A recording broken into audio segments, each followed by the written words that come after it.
Hi guys, welcome to Sri Srinivasa Shorthand Institute. 120 words per minute dictation, 5 minutes duration. Start. Ladies and gentlemen, I am indeed very happy to take part in this conference. It gives me great pleasure to meet old friends here.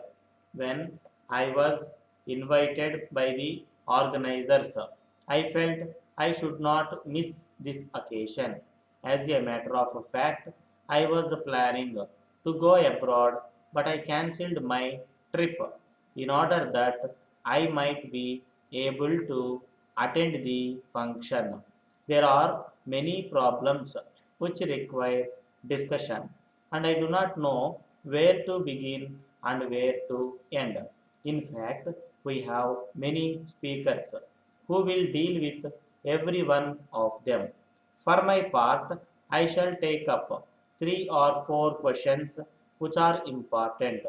In the peculiar circumstances in which we are meeting today, our thoughts first go to the increase in violence. We have forgotten peaceful methods and resort to violence for every little thing. This is not a correct approach. Whatever may be our views in regard to any issue, we must know that by mutual discussion we can arrive at a satisfactory solution. For instance, take the demand of anyone for anything. There can be no doubt that, however big or small the demand may be, agitation is unnecessary. Can we not solve the problem peacefully? We belong to a poor country and we have to make it prosperous. This means that we should not destroy our public property and we should preserve it. The people of India are the owners of public property. We have to work hard and build more.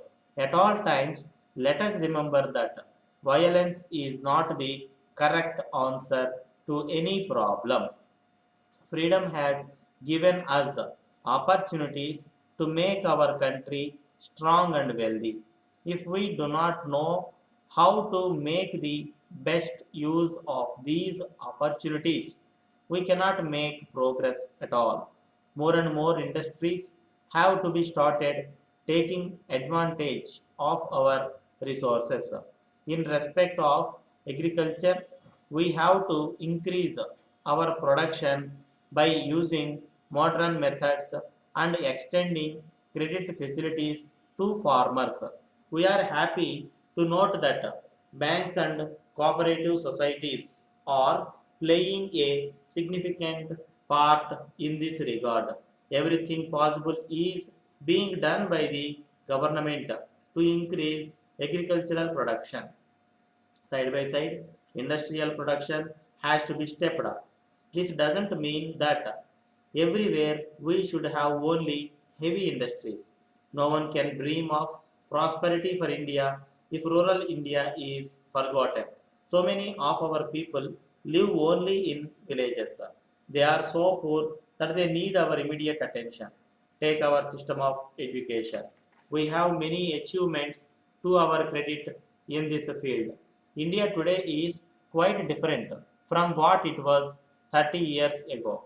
We have a large number of educational institutions all over the country.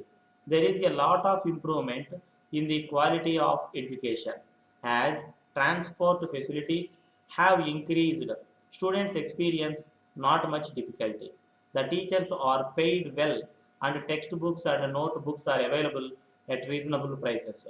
Scholarships are given to poor students, but it is the duty of students to study well and become worthy citizens of India. There are, however, some drawbacks in our system of education, but we hope that they will be removed very soon by the government. There is no fear of war all over the world, although everybody talks of peace. We are living in the midst of tensions. Whether it is a big country or small country, Another war will destroy the entire world. India stands for peace. We have made it clear to all the nations. All efforts are made by us to avoid war.